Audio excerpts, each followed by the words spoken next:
Hello student, आज हम exercise 7.2 के लिए क्वेश्चन नंबर 9 डिस्कस करने वाले हैं, जिसमें आपको गिवन है find the coordinate of the points which divide the line segment joining A point and B point into 4 equal part.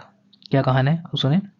उन्होंने क्वेश्चन में बताया आपको कि आपको उन पॉइंटों के कोऑर्डिनेट्स निकालने हैं जो इस लाइन को यानी कि ए बी को जब ज्वाइन करने के बाद एक लाइन आपके पास बनेगी, उस लाइन को 4 इक्वल पार्ट में डिवाइड करती हो। इस बात का क्या मतलब हुआ?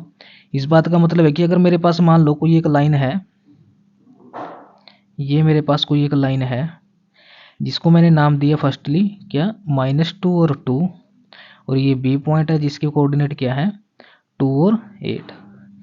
ये एक लाइन बन चुकी है आपके सामने और इस लाइन को 4 इक्वल पार्ट में डिवाइड किया गया। तो ठीक है, अगर ये ए है ये बी है तो मैं सेंटर में ऐसा करता हूँ, बिल्कुल सेंटर में मैं सी पॉइंट लेता हूँ जिसके कोऑर्डिनेट है एक्स और वाई। ठीक है, चलो सबसे पहले हम यहां तक काम करते हैं। ठीक है, तो मेरे को पता है C is mid point of A B. अगर सी एक मिड पॉइंट है ए बी लाइन का, तो मेरे को मिड पॉइंट जो सेक्शन फॉर्मूला पता है मिड पॉइंट के लिए क्या होता है, एक्स के कोऑर्डिनेट के लिए x1 प्लस x2 बाई 2, और y के कोऑर्डिनेट के लिए क्या करते हैं y1 प्लस y2 अपॉन में 2। ठीक है ना बात। और आपको इक्वल पार्ट का मतलब पता होगा कि इक्वल रेशियो में डिवाइड करते हैं। ठीक है ना बात। अभी तक हम सी लेकर के चलते हैं क्योंकि इसने ए बी को इक्वल पार्ट में डिवाइड कर दिया। ठीक है, तो अगर इक्वल पार्ट में डिवाइड कर दिया तो 1:1 में डिवाइड करता है। ठीक है, तो एक्स के कोऑर्डिनेट क्या हो जाएंगे यहाँ से ए बी के लिए, x1 प्लस x2 यानी कि -2 प्लस 2 कितना होता है 0, तो कोऑर्डिनेट कितने हो जाएंगे 0 अपॉन में 2 लिखने की जरूरत ही नहीं है आपको। ठीक है ना, एडिशन से ही पता लग गया। y के कोऑर्डिनेट निकालने के लिए y1 प्लस y2, 2 प्लस 8 कितना हो जाएगा 10, 10/2 करेंगे तो कितना आंसर आ जाएगा 5। यानी कि मेरे को पता लग गया सी एक्स वाई, यानी कि इसके पॉइंट कितने हो गए 0 और 5। ये हो चुके हैं 0 और 5 पॉइंट आपके पास आ चुके हैं। ठीक है ना बात। अब मेरे को ये चीज तो पता लगी, अब मेरे को क्या करना है, एसी को भी ना, एसी लाइन आपको दिखाई दे रही है लाइन सेगमेंट, इसको भी हम मिड पॉइंट से डिवाइड करते हैं। तो ठीक है, अगर हम ये मिड पॉइंट है इसको मैं नाम दे देता हूं डी।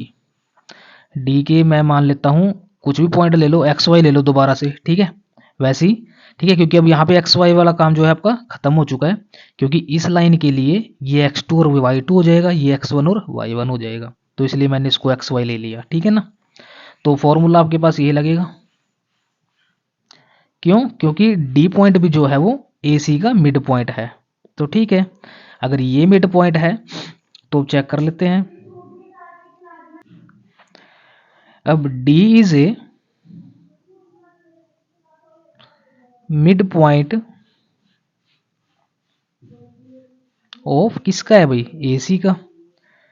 तो हम x के कोऑर्डिनेट निकाल सकते हैं, बिल्कुल निकाल सकते हैं। अगर x के कोऑर्डिनेट निकालेंगे तो x1 plus x2, x1 plus x2 यानी कि -2 अपॉन में 2,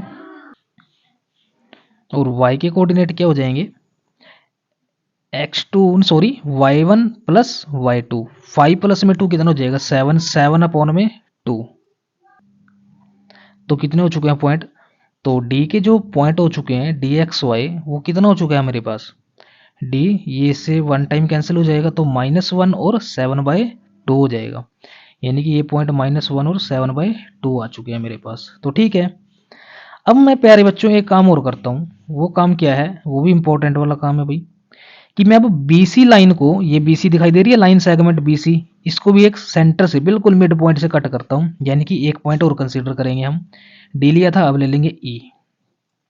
ठीक है, अब इसके नाम हम क्या दे दें, एक्स और वाई दे देते हैं भाई।